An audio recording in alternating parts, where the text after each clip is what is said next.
আসসালামু আলাইকুম।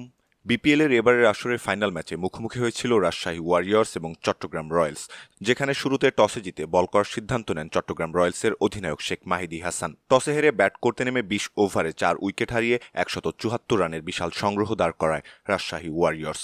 রাজশাহীর পক্ষে ব্যাট হাতে সর্বোচ্চ ১০০ রান করেন তানজিদ হাসান তামিম।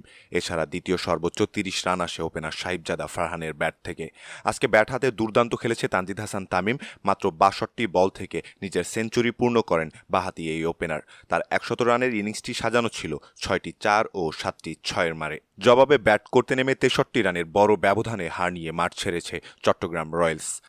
১৭৫ রানের জবাবে ব্যাট করতে নেমে শুরু থেকেই চাপে পড়ে যায় চট্টগ্রাম রয়্যালসের ব্যাটাররা। এবারের বিপিএলের সবথেকে দামি ওপেনার মোহাম্মদ নাইম ব্যর্থ হন।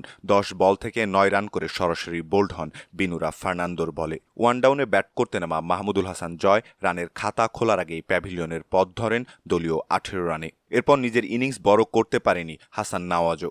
৭ বল থেকে ১১ রান করে প্যাভিলিয়নের পথ ধরলে মাত্র ৩৯ রানে ৩ উইকেট হারায় চট্টগ্রাম রয়্যালস। এরপর রাজশাহী ওয়ারিয়র্সের বোলারদের নিয়ন্ত্রিত বোলিংয়ে কখনোই ম্যাচে ফিরতে পারেনি চট্টগ্রাম রয়্যালস।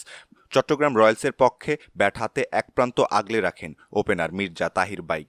৩৬ বল থেকে ৩৯ রান করে তিনি যখন প্যাভিলিয়নের পথ ধরলেন, কার্যত তখন ম্যাচ থেকে ছিটকে গেছে চট্টগ্রাম রয়্যালস। দলের পক্ষে অধিনায়ক শেখ মাহিদী হাসান ৫ বল থেকে ৪ রান করে আউট হন। শেষ দিকে ১৬ বল থেকে ২১ রানের ঝড়ো ব্যাটিং করে চেষ্টা করেছিলেন আসিফ আলী, তবে তাকে সঙ্গ দিতে পারেনি কেউ। শেষ পর্যন্ত ১৭.৪ ওভারে অল আউট হওয়ার আগে ১১১ রান সংগ্রহ করে চট্টগ্রাম রয়্যালস।